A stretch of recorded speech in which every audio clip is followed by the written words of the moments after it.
Good morning, good afternoon, good evening, wherever you are in the world. It's Dr. Jan Fortman with Relationship Matters TV. I hope everyone is having a beautifully blessed morning, afternoon, or evening. I am here in the Chicagoland area, and it's a beautiful day today. It's in the 70s. It's not really that hot or humid, but about 3 days ago, 10 tornadoes dropped down in Illinois, and it went across the Chicagoland area. But where I live, fortunately, for some reason, and I'm like, it's the Lord, we didn't get I would say like in maybe a 2 or 3 block radius. We did not get anything but some rain and a little wind. But about 5 minutes away from me, trees are down. They have no power. They won't get any power until, what they said, Friday. We lost power for maybe, well, we went to bed after everything got dark. But maybe about 6 or 7 hours, and then we got our power back. But there are still people who, I think there was one fatality, and that was in Indiana where a big tree fell on the house. But pray for people who are still without power and whose homes were destroyed.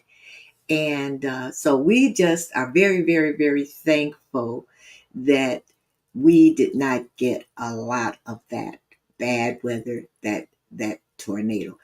I don't know what people are talking about when they say that there is no global warming, but I don't think it is. But that's me. Okay, that's enough. Who do I have today? Ah, I'm going to call him a young man. And guess what, Eddie? There are some women that are very excited about seeing you. So you're going to have to tell us whether or not you're married. Because I said, I don't know. But anyway, his name is Eddie Francis. So let me tell you about Eddie Francis before I bring him on. Eddie Francis is a brand strategist. a speaker, a leadership enthusiast, an award-winning broadcaster. He hosts I Want to Work There. And of course, I know he's going to tell us about that. He's one of Hannon Hill's best higher ed podcasts of 2024. That was that I Want to Work There. For our edification and ethocast, or ethocast, however you want to pronounce it. Eddie is also a frequent contributor to WBOK Radio in New Orleans. He has been quoted and featured in the Chronicle of Higher Education, the Huffington Post. I want to know how to get in there. Inside Higher Ed, Careers in Government, Watch the Yard on the Higher Ed Marketer, Confessions of a Higher Ed, that's education, CMO, and more. Among his honors are New Orleans Magazine 30 People to Watch, the Press Club of New Orleans, or New Orleans. I pronounce it New Orleans because I'm from the North. Best Radio Entertainment Feature, and 2 nominations for AMA's Higher Education Marketer of the Year for his work as a marketing and communications director at Dillard University. I want you to give a huge welcome and round of applause to Eddie Francis. Hi, Eddie Francis. Hey, Dr. Jan, how are you? I am doing great. First question. Are you married? Yes, I am Sorry, very much ladies. I am very much married, and I am pretty sure I just texted my wife, Dr. Halim Malik Francis, and so she is probably watching right now. So yes, Sorry, ladies. I am happily He answered married. your question. Yes, but thank you so much. Thank you so much. I really appreciate that. You are That's a heartwarming question. you are quite welcome. And we're going to talk about something very interesting, and it's the community's relationship with Black colleges and universities. So I want to jump right in. Tell me why you chose this as something that you really wanted to talk about. You know, when you and I talked about doing this and I was talking about my background and you you you became very interested in a lot of questions about my work with HBCUs. And just so folks know, I was the communications and marketing director at 3 HBCUs: Southern University at New Orleans, Paul Quinn College in Dallas, and also Dillard University down here in New Orleans. And um, as we talked about it, and you know, you showed a lot of interest in wanting to talk about Black colleges somehow. You know, I thought, well, this is Relationship Matters TV, and we don't want to stray too far from relationships. And I really do think it's important for folks to think about the relationship that communities have with their HBCUs and also their predominantly Black institutions. And just so that people know, HBCUs by definition are institutions that serve African American students mostly. And those are the institutions that were founded before 1964. And then you have institutions that were founded after 1964 that serve a lot of Black students, about a 40% threshold. And those are called predominantly Black institutions. And Okay. so if you think about what a PBI is, Chicago State is a good example of a PBI. Malcolm X College is also a PBI. Down here in New Orleans, Delgado Community College, Baton Rouge Community College, a lot of PBIs as one that I found out are actually 2-year colleges around the country that serve a wealth of Black students. And so we'll call them Black colleges and universities, HBCUs and PBIs, putting them all together. But I thought it would be a good idea to talk about what this relationship could look like, especially when it comes down to folks understanding why certain things may be happening with HBCUs. And to answer the question, a lot of folks ask this: how can I help? So PBIs, predominantly Black institutions. And Mhm. for people who, because I have some audience that are not in the United States, Mm. HBCU stands for. Historically Black College and University. Okay. All right. Just wanted to, make sure that we have that Yeah. out there. And So, and just so people know, Dr. Jan, for people who are outside of the US, probably one HBCU that comes to mind immediately is Howard University. okay. Now, since my wife is probably watching this, I have got to mention Hampton University, her alma mater. And so Okay. and then my master's degree alma mater, Tennessee State University, is another one here in New Orleans. We have Xavier University of Louisiana, Dillard University, Southern University of New Orleans. And so, yeah, there are about 100 plus HBCUs. But as far as PBIs are concerned, there are many more of those. Okay. So I went to a PBI, Chicago State University. Yep, there you go. Hmm. But my son went to an HBCU, Miles College Oh, Alabama, yeah. in Alabama. Hmm. Yeah, yeah. So I'm familiar with well, especially with Miles College because he's an alumni. So I was just looking up something, and this is just some research that I read, and it said, and I don't know if this is something that is part of our discussion, but when compared to predominantly white colleges, HBCUs continue to have a disproportionate impact on the production of college educated Black Americans.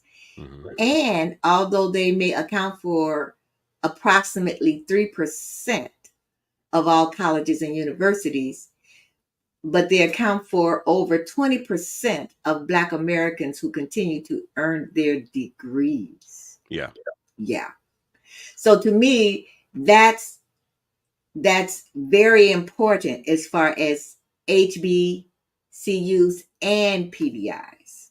Yeah, it is. Xavier University alone is responsible probably for the biggest percentage of Black doctors in the country.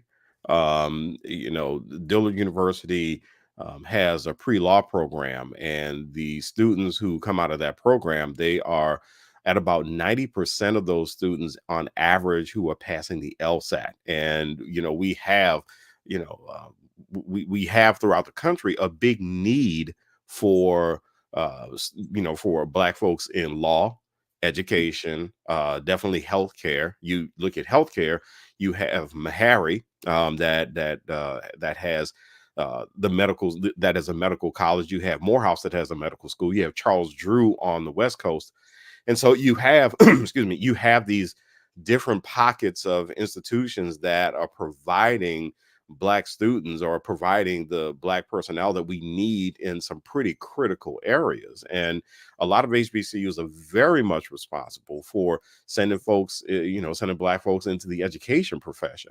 And so, so yeah, I mean, when you take a look at that, I'm glad you pulled that data point, because that is extraordinarily important for people to understand that while we do have Black students at colleges and universities across the country, HBCUs are pretty much responsible for producing a bulk of Black folks who go into different professions. And Jacqueline asked the question. PBI stands for predominantly Black institutions. Yes. Hmm. Okay, so just because she asked the question, and Maxine Walker says, my money is going to Philander Smith in Little Rock, Arkansas, where my granddaughter is still attending by Yes. way of Dallas. Yeah, she lives in Yes. Dallas. Okay. Philander Smith, now known as Philander Smith University. They used to be Philander Smith College. Oh, okay. Okay. So now let's get into the community. Hmm. So, so go ahead. I want you to go ahead and start talking about that. Well, the first thing to understand is that, first of all, colleges and universities are very important to the communities where they sit. HBCUs are extraordinarily important because we joke a lot of times that HBCUs are in the hood. Well, That may be a point of contention for some folks, but what you have to think about is that when you have an institution that sits in a community, number one, you're talking about an institution that provides a place for people to work. So at any given institution, you're going to have at least 200 people, 300, 400, 500 people. And, if you have an institution as big as North Carolina A&T State, which is the biggest HBCU in the country, I would guess that they probably employ about 1,000 people at least. And so you're talking about a bunch of people who are employed in that community. The second thing you're talking about would be the tax base. Then you're talking about bringing all these students into the community, and these students supporting the businesses and the faculty and staff supporting the businesses in that local community. Think about your barber shops, your corner stores, think about your beauty salons, think about your restaurants and all of these different little places, your notaries, all these different little places that are supported by that institution that sits in the community. And then on top of that, especially when you're talking about a rural area, you're talking about folks from outside of the area coming into the area. And who knows, those people, even though it's a rural area, those folks may fall in love with it and they may stay in that community. And so what you have is you have an institution that's producing professionals who serve that community. So the very first thing for people to understand is that when you have HBCUs sitting in a community, especially if it's a predominantly Black community, you have something that is an economic driver for that community. Mhm. And that is something that is extraordinarily important for people to understand. The other thing, though, is that again, I go back to the fact that you're talking about an institution that employs professionals who may stay in that community. So, again, looking at the local community here in New Orleans, with Xavier, you have this institution that is producing all of these folks who are going into medical schools, and they may stay in New Orleans for a medical school. So they may stay in New Orleans and they may complete their degrees at Tulane. They might complete their degrees at LSU Health Sciences Center. And so that's talent that we are keeping in. And so a lot of times an institution is a key to a brain gain for a local community. And what you really want is you really want the local business and government community and the nonprofit community to embrace the folks at that institution so they can try to keep that talent in the community as much as possible, to keep as much life going, to keep as much money flowing in that community as possible. So that's a big major part of the relationship. So, a question that I have, do you see in your research the communities really supporting the PBIs and the HBCUs? Yes. So, especially when it comes down to, we talk about homecoming all the time. And so that's one big way a community will support. So look at an institution like Tuskegee. Tuskegee is in a rural area. And when Tuskegee's homecoming comes around, you're talking about all kinds of people that are going to support. You're talking about people who will go to the campus, they'll spend money on campus. So they'll go to the bookstore, they'll buy stuff at the bookstore, they may eat on campus, or they may simply do something like, hey, you know what? I love this program that you have. I know somebody who's a professional and they would love to come talk to your students. And that kind of relationship is extraordinarily valuable as well, especially when that kind of relationship is coming from the business community. When you have folks in the business community who go in and they will help the students as far as job interviewing skills, or they'll help them as far as giving them internship opportunities and that sort of thing. So you will have a lot of times the community that will surround that HBCU. So it becomes a symbiotic relationship. The Okay. HBCU or the PBI is serving that community and they're helping that community, but that community is also closing ranks around them and they are helping them. When I was at Southern University at New Orleans in 2011, there was a legislative bill that was put on the table, and this bill threatened to take Southern University of New Orleans out of the Southern University system, which, by the way, the Southern University system is the only HBCU system in the country.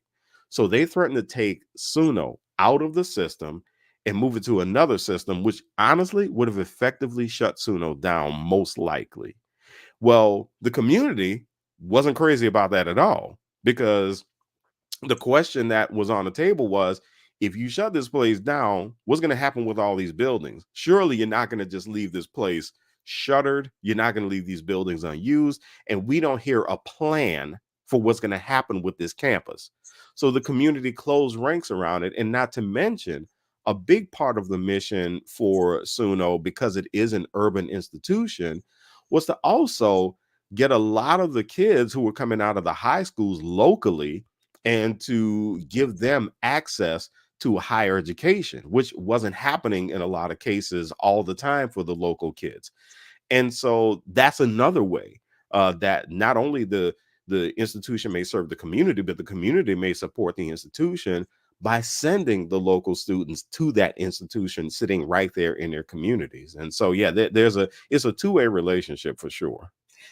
It seems as though I read something about that. What was the point? You said into another system. Yeah. What was the point? There was no real point. I learned a lot about politics going through that because I was a director of public relations when that happened. Okay. And one thing I learned, and I'm not going to pull punches on this, is that we have a lot of clowns in government. We have a lot of people who are in government who they're just there because they want to make a name for themselves. And so when I sat through these legislative meetings, I got to hear a whole lot of shenanigans. And here's the thing that was very telling. The president of the system that Suno was supposed to be sent to had no plans to receive Suno. As a matter of fact, he barely even realized that Suno was in the bill.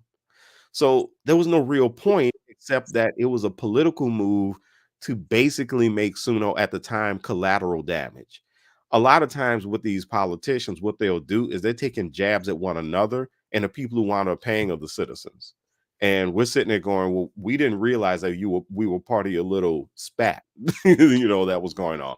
And so I do think that there was something going on between a couple of politicians, and one was taking a jab at another one. And the way that they wanted to get back at them was to put a university in their community in that bill. So, it really was. I mean, Dr. Jan, it was pointless. It really was pointless, but it was also a very painful situation for a lot of people. And so, yeah, that's how that situation was. Yeah, Maxine says the NAACP also supports the HBCUs. So Yeah. that would have shut down that university then. Yeah. Effectively, that's what we believe. Wow. We believe that that's exactly what would have happened. Yeah. Wow. And that wasn't the first time that happened. I can say this because I'm a native New Orleanian, so I am familiar with Suno. And that has happened to Suno several times throughout the university's history, where people have threatened to do something with the place. And you have to take a look at, Mm. the optics of this sort of thing. So this is where politics tends to come in a lot of times. Suno at one time was a university that was open admission. And so what they were doing is they were taking students who were from the New Orleans community who probably would not have been able to get into other colleges, probably because they were not as academically prepared to get into other colleges. But Suno was this university at the time. They're no longer open admission, but they were this university at the time that says, listen, we'll take you as you are, and we'll get you from point A to point B. Well, what you're talking about in that case is you're talking about creating social mobility for people who, quite frankly, if you're familiar with critical race theory, the system wasn't designed for them to experience any social mobility. Right.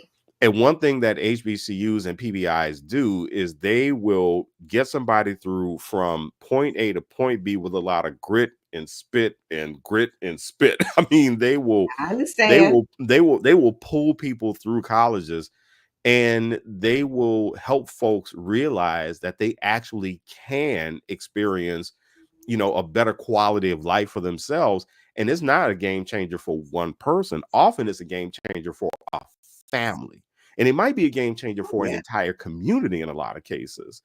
And so, when you have HBCUs and PBIs that are changing people's lives, especially the lives of people who the game was not exactly set up for them to succeed, that upsets some people. And what happens is that you'll have people who will make these moves. Yeah, Jacqueline says one of the biggest problems is that states control most HBCUs boards by design. Well, it's not just You agree with that? HBCUs. Yeah, I mean, Louisiana is a good example. It's not just HBCUs because the government has an appointee on all of the system boards. And but the problem is, and it's just like we always say, when America gets a cold, Black America gets the flu. Well, when higher education gets a cold, HBCUs get the flu. And so if you have a government that is not being run, shall we say, in an ethical way, HBCUs are going to pay dearly for that.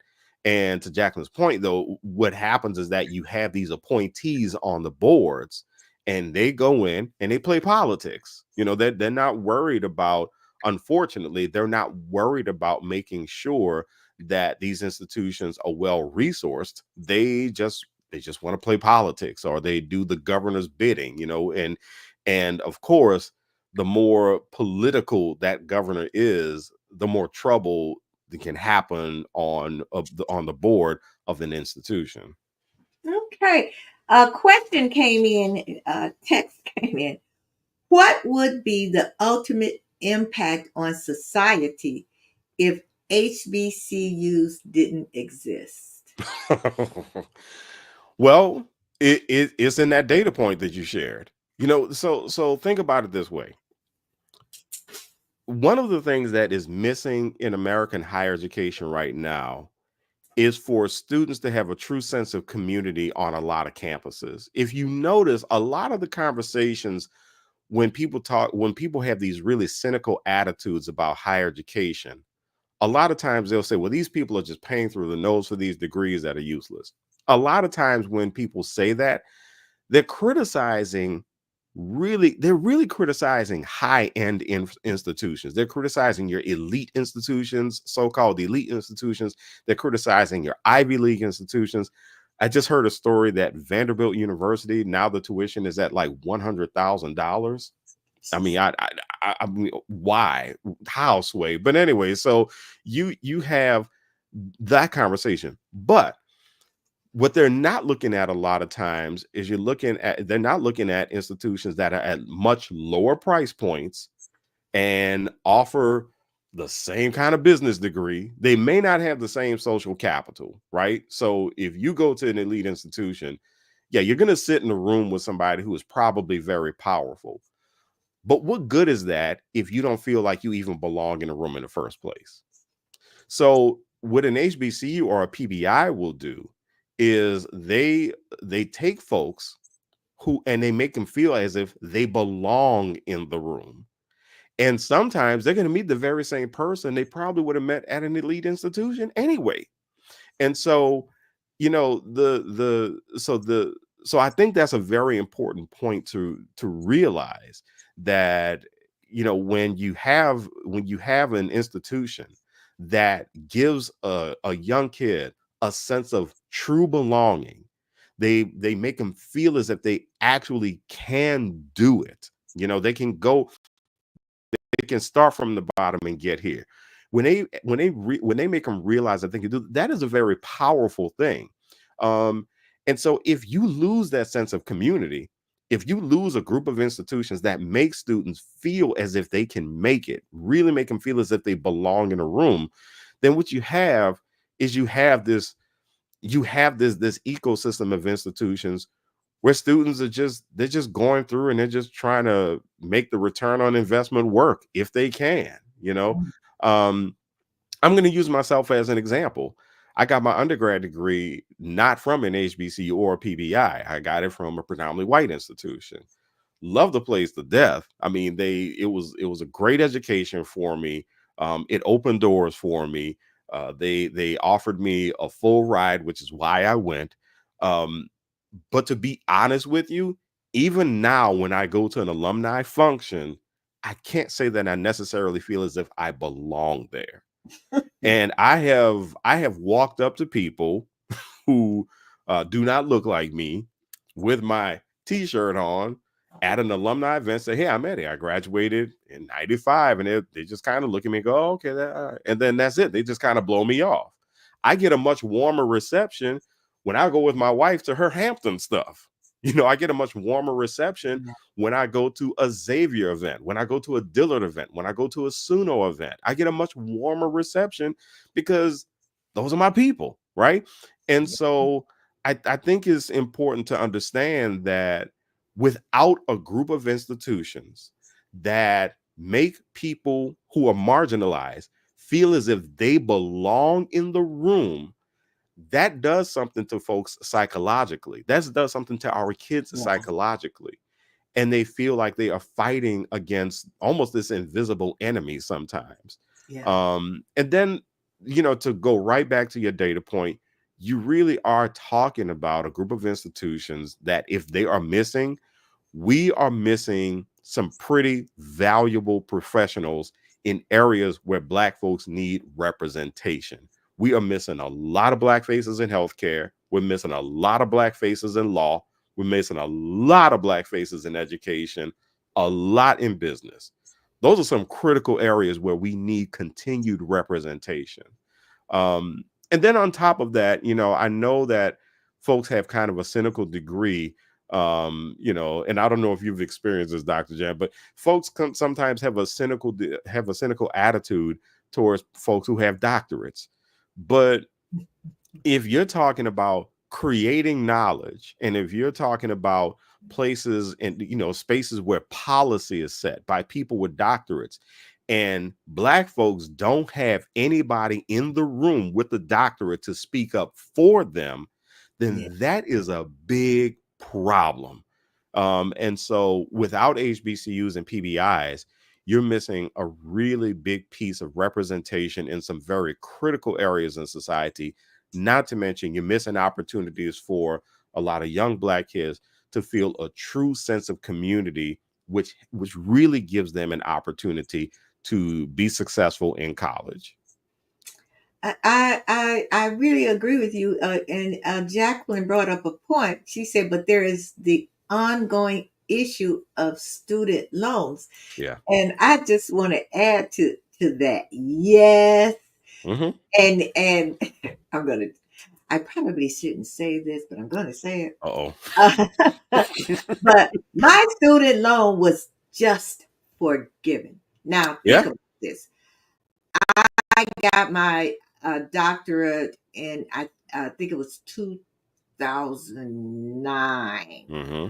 So just think of how long Mm-hmm. I first of all, the only way I could go to school, bachelor's, master's, and doctorate, was to get student loans. Yeah. And all of this, uh, as I said, I went to Chicago State University. It was Chicago Teachers College way back in the day, and so student loans, all the way up, and and I thought, you know what, if with the interest and all of that, it was over 90 something thousand that I still owed. Yeah. So I said, okay, people, I'm going to say this, and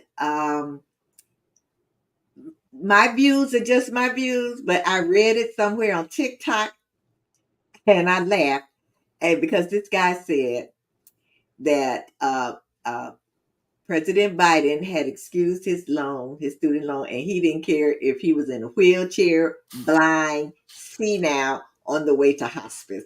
He was going to vote for him. Yeah, the student loan Like, yeah. the student loan issue is a very tough issue. And they're not going away anytime soon. At least having to borrow money to get through college. But what I always encourage people to do is I always encourage people, and I think this would change the way a lot of people enter college. But I always encourage people to think of education as an investment in the rest of your life. And it's also an investment in bettering the community in some way.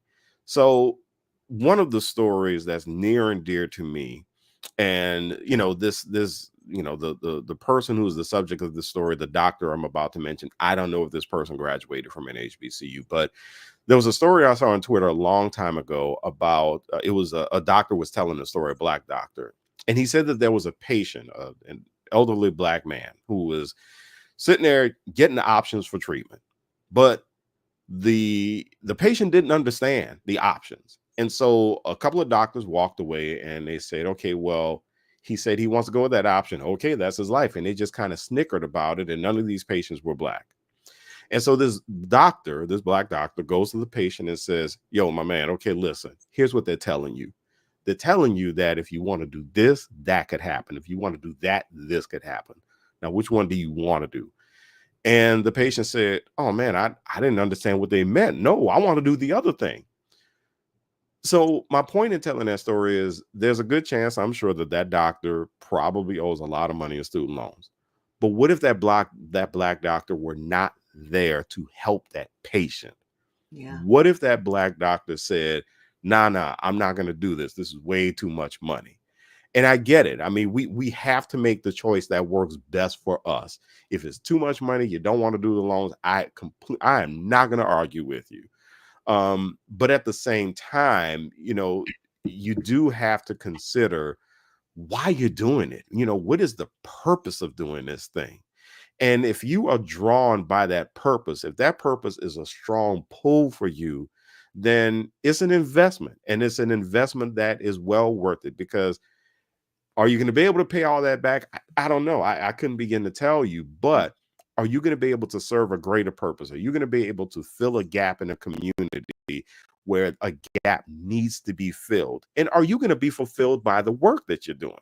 And if the answer is yes, then that investment might be worth it for you. And so, I think with student loans, I mean, yeah, Lord knows I can't stand them. I mean, I'm paying student loans back. So Lord knows I can't stand them either. But the loans that I took out to get a degree in strategic leadership, a master's degree in strategic leadership from Tennessee State University, well worth it. And I feel as if because of that degree, I really honestly feel as if I'm living my purpose. I feel as if I'm carrying out a narrative that is meaningful. I feel as if I can help just about any organization with brand strategy. I feel I can help an organization. I feel I can help folks with personal branding strategy. I feel as if I can be a competent voice on the air because of that master's degree that I'm still paying student loans on.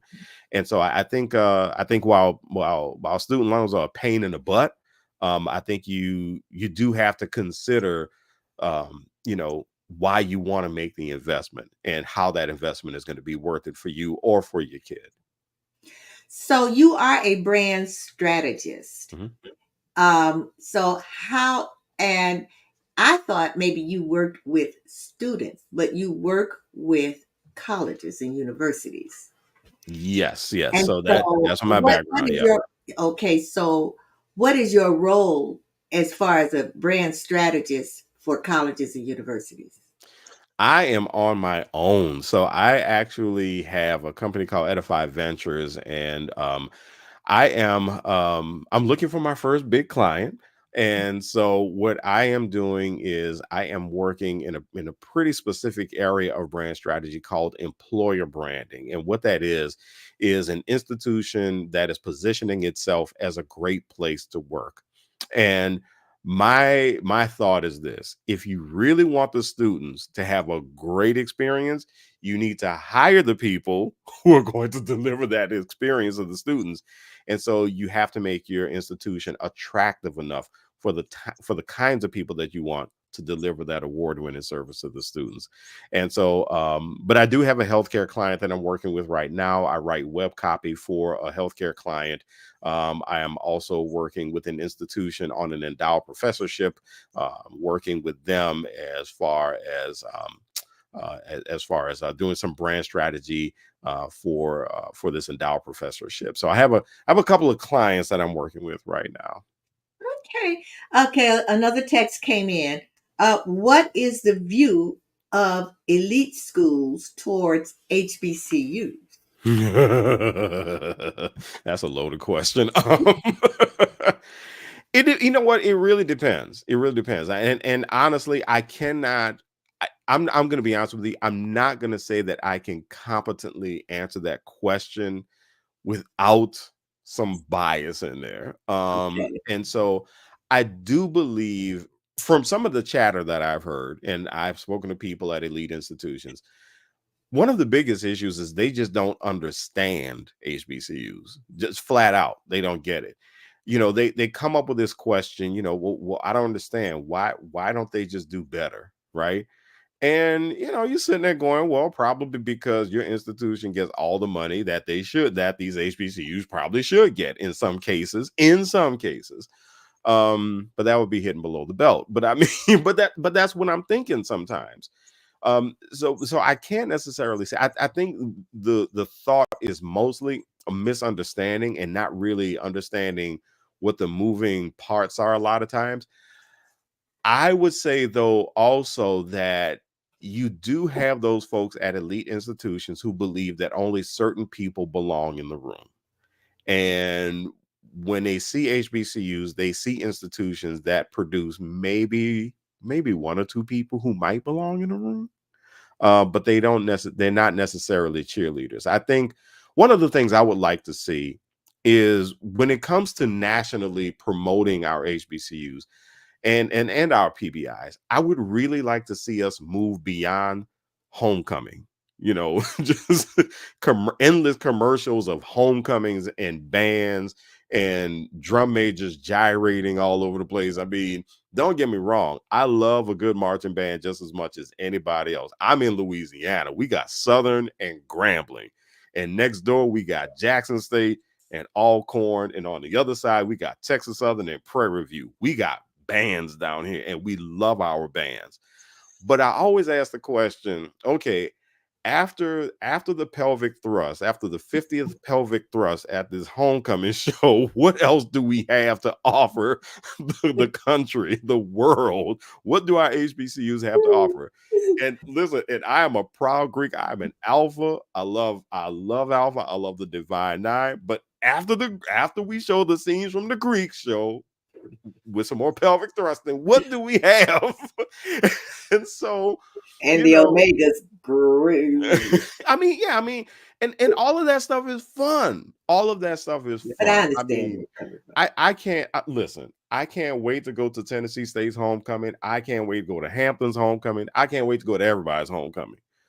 But the question, and it's got to be more than a commercial with some students in a lab coat. I mean, what is the narrative? And for me, the narrative is really, really connected to talking about the social mobility that HBCUs provide folks. There are folks who are doing really well for themselves who came from very humble beginnings. I mean, Oprah Winfrey, is a great example. Oprah went to Tennessee State, and a lot of people don't realize that. Okay. And so, when you have that story, I would love to hear that narrative. How how did Oprah do start at the bottom, now I'm here? How did Tennessee State play a role in that? You know And that's that's the, you know that's the you know that's the rap song. Started from the bottom, now we're here. Absolutely, yeah, yeah, and Okay. so that's the kind of stuff I want to hear when we nationally talk about our Black colleges and universities, whether it's HBCUs or PBIs. I really want to be able to hear more of that narrative. And so, yeah, yeah. But don't get me wrong, I love a good homecoming, love a good band, love all Sure. that stuff. Okay, so another text came in. Okay, so this one says, speaking of being in the room, why not invite the donors of large institutions into the HBCU room? Oh, they do that all the time. Okay, Those invitations are constantly out there, constantly. okay, Oh, we're talking about large foundations, I'm thinking.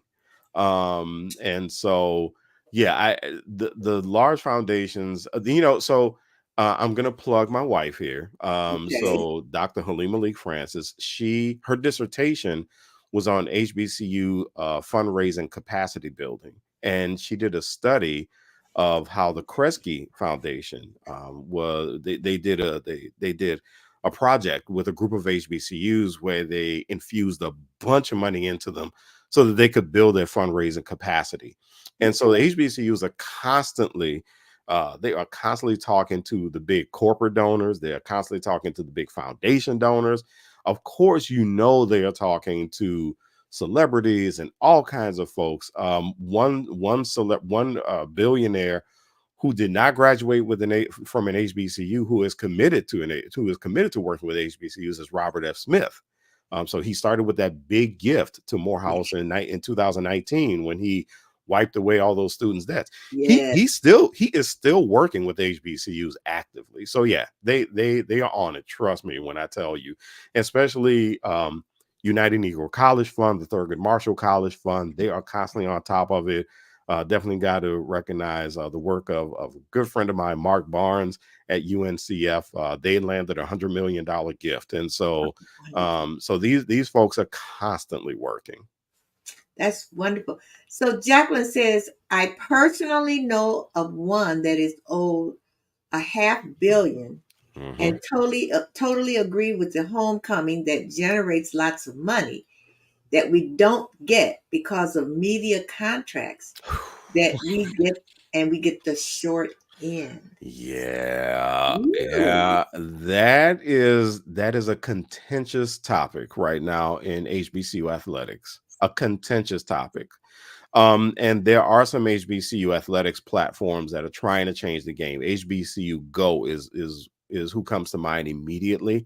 There are a couple other streaming platforms that folks are working on, but yeah, I mean, I I, I don't fault HBCUs who signed the media contracts. ESPN is the biggest name in the game, so if they come to you and say we're going to work with you, then you gotta at least explore it, right? And so I can't say that I blame him for that. She's right also about these states owing a lot of HBCUs a lot of money. Tennessee State is really going through the state of Tennessee. The Alcorn, Mississippi Valley State, and Jackson State are going through it with the state of Mississippi. So I mean, it's something that is definitely a bit of an issue. One thing, if folks would like to understand a lot of this, one resource I suggest. There's a book by a guy by the name of Adam Harris called "The State Must Provide." And what he does is he writes about, I haven't gotten into it yet, but he writes about how HBCUs, especially the state HBCUs, are owed a lot of money by the states. They have been underfunded and deliberately under resourced in a lot of cases. So again, that book is The State Must Provide, and the author is Adam Harris.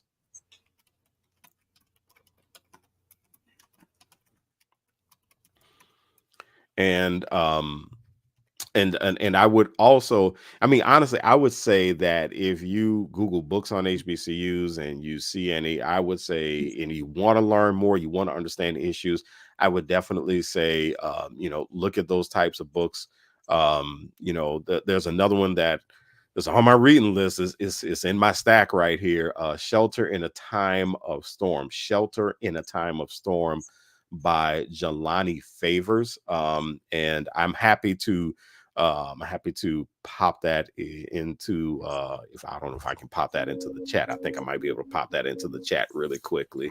But yeah, those are some great resources for folks to learn about HBCUs and a lot of the issues surrounding HBCUs. And you said that was shelter in the time of storm.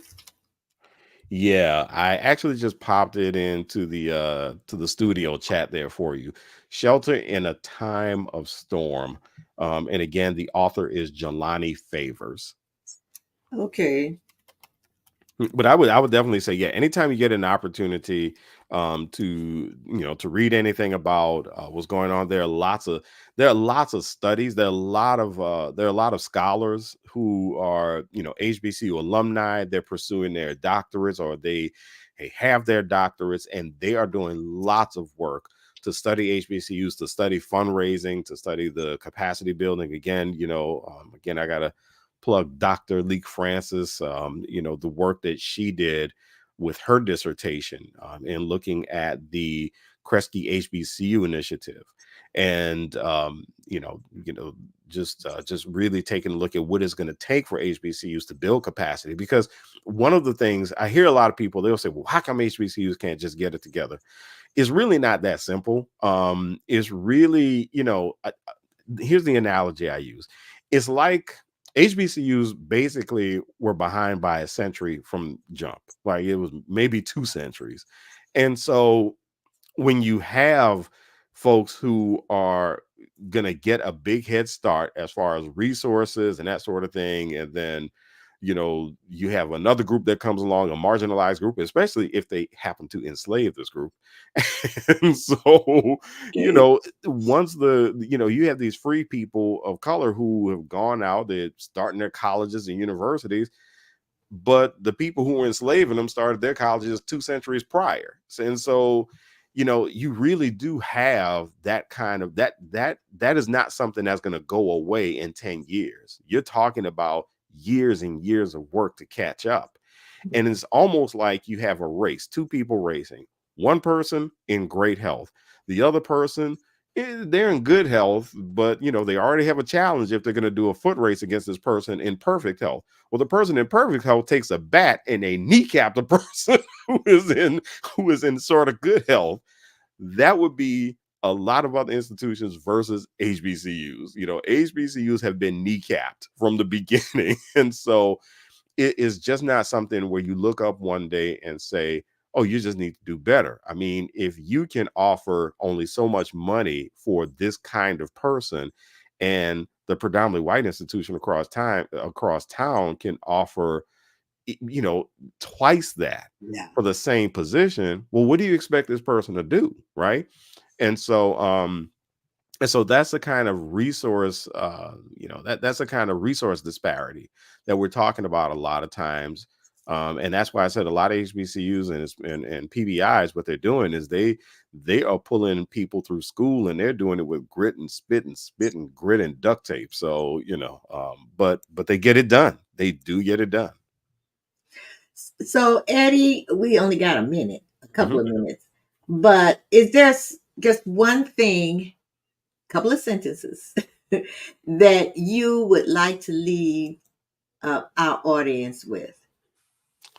Yeah, I mean, the first thing that I would say is support any way you see fit. When it comes to HBCUs, be that community partner who supports, and they don't have to be in your community. It could be one that is honestly just your favorite. Whoever you love, just go with it. Whatever one resonates with you, support them. The other thing I would say, though, and this is probably the most powerful thing that anyone can do, is keep up as much positive conversation as possible about HBCUs and predominantly Black institutions. Because as someone who has a background in marketing and who is actively in marketing right now, I can tell you the most powerful marketing is word of mouth. So if you can speak truth to power, if you can speak those positive words or write those positive words on social media about the difference that you have seen HBCUs make, or you are just proud of them, then do that. Do that as much as possible, because that can make a much bigger difference than you could ever imagine. Well, thank you so much, Eddie. And just for people who are just audio only, you can reach Eddie at very easy www.eddiefrancis.com. That's EDDIEFRANCIS.com. Go on his website, and you can he has more contact information and the way that you can speak with him. And if you are going to an HBCU, contributing to an HBCU or PBI or an alumni, speak truth to power. Absolutely. Speak positively. I speak positively about Chicago State University. Thank you so much, Eddie. This has been, thank you, Jackie. This Thank has you. been very informative and very enlightening. And thank you so very much for being my guest. Thank you so much, Dr. Jan. I really appreciate it. So where are you? Are you in New Orleans? Yes, I'm in the greater New Okay, Orleans area. good. I'm glad to know that. So when I come to New Orleans, my husband and I, you can direct me to those restaurants where I can just gain 5 pounds in one meal. Come on down, get some char-grilled oysters, get a po' boy, get some jambalaya. Just tell me what y'all want to do, and we got you. Okay, all right, Eddie, you take care. All right, thank you. You And too. thank you again so very, very, very much for being my guest this evening. Thank you. Put that book in there, Shelter in the Time of Storm by author Jelani Favors and author Adam Harris, The State Must Provide. Thank you again so much, Eddie. All right, now I got to get you out of here some kind of way. There you go. All right, bye-bye. Boy, this has been great.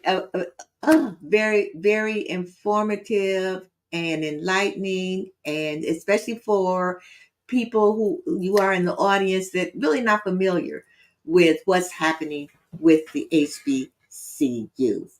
But I am going to see you again next week. Don't ask me who my guest is.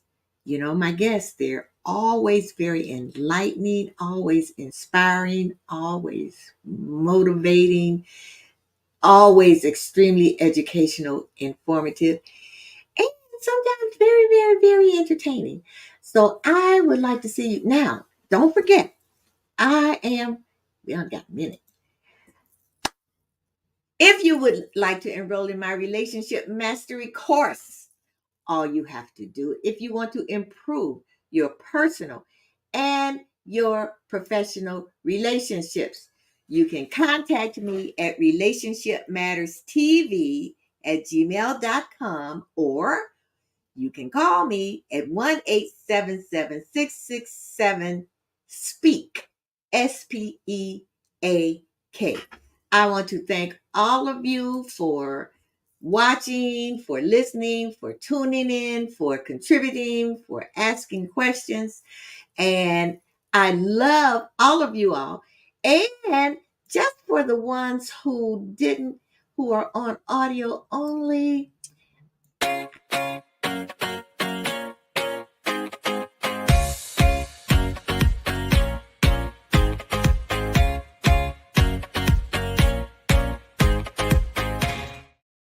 all of you, thank you so very much. And I will see you again next week on Relationship Matters TV. Remember, there are all kinds of relationships, all kinds of relationship matters.